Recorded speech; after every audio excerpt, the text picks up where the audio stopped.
Então o que é que ele fez? Se uniu a um deles, que era o mais forte, para que esse, através desse reino, ele vencesse os outros reinos, né?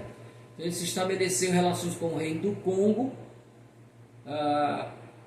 e através dele ele vai dominar os outros reinados, as outras nações, né?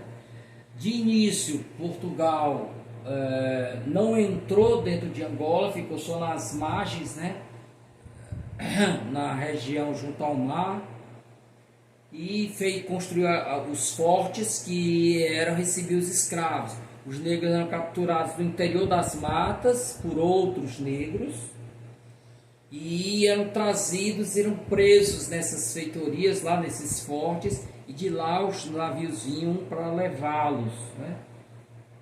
Então eles demoraram a entrar porque tinham poucos homens, né? Os portugueses tinham poucos homens para dominar milhares, né? Milhões de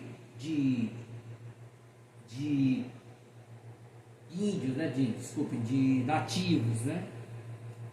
Gradualmente tomaram controle através de uma série de tratados e guerras. Então, aos poucos, Portugal foi avançando.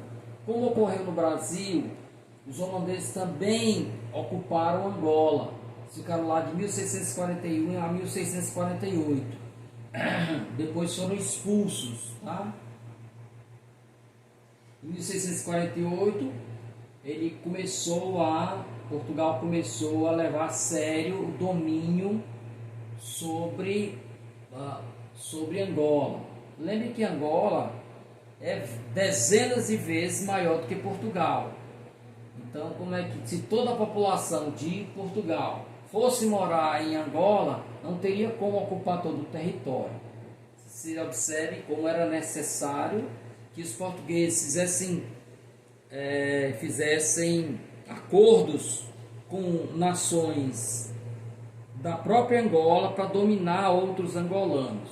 Lembre que um não olhava para o outro como se pertencesse ao mesmo país. Eles pertenciam a etnias diferentes, não existia um país chamado Angola. Então, através da força do próprio negro, Angola, os portugueses passaram a dominar outros angolanos. E aí, gente, houve a Conferência de Berlim, nós falamos no primeiro encontro.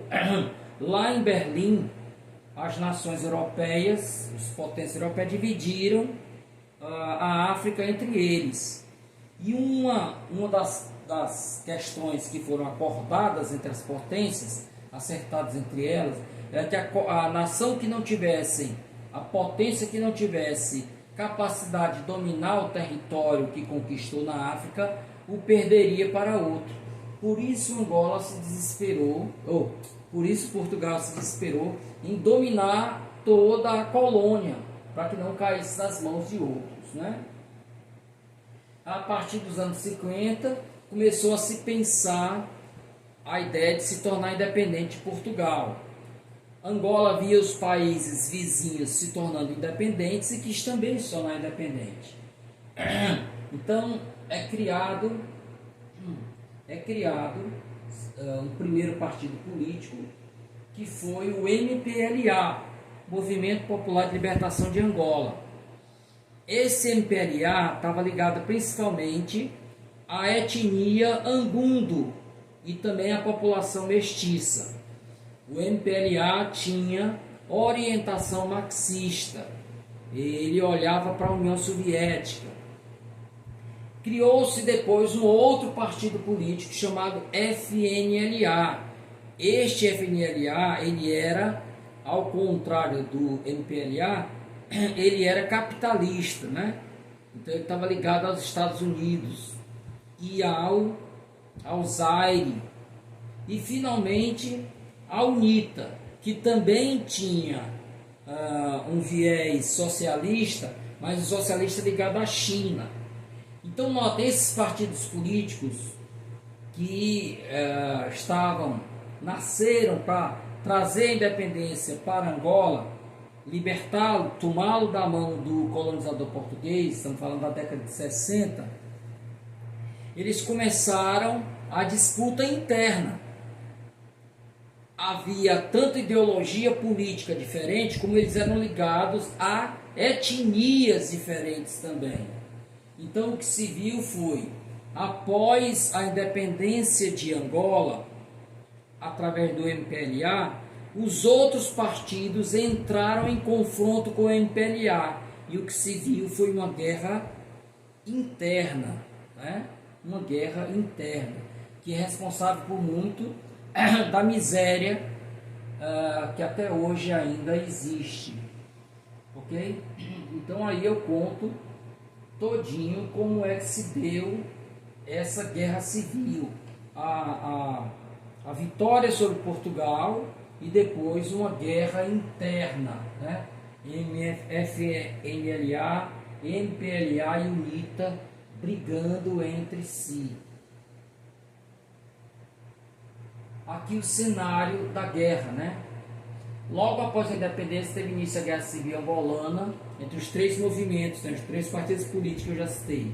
A guerra durou de 75 até 2002. Vocês imaginem quantos anos de guerra, né? Então, morreram milhares de pessoas e a destruição de toda a infraestrutura, estrada, linha férrea, ponte, aeroportos, né? Aqui um quadro tristíssimo, em que as pessoas fugiam, milhares de pessoas fugindo para países vizinhos, fugindo da guerra. Porque quando os soldados desse partido entravam na cidade, eles destruíam tudo, matavam todo mundo, né? Muitos desses aí morriam no caminho, ou de fome, ou por minas terrestres escondidas ao longo das estradas, né? Então foi uma verdadeira tragédia civilizatória, né? Ok? Bom, aí o MPLA vence a batalha, a disputa com os outros dois partidos, e institui regime de partido único. E assim ficou até 1990, quando o MPLA se abriu para eleições democráticas. Só que o MPLA acabou vencendo as eleições, e aí retomou de novo a guerra, né? Pelo menos um princípio de retomada, mas que um dos líderes foi morto, e por fim a guerra terminou com esse saldo terrível, né? E aí, gente, eu tenho mais algumas informações aí sobre o país, se vocês quiserem, aqui os links aí, quem que tiver mais interesse em estudar a história de Angola. Para fecharmos a nossa aula, os 7 períodos literários de Angola. Então nós vamos dar uma paradinha pequena e a gente volta com esse assunto.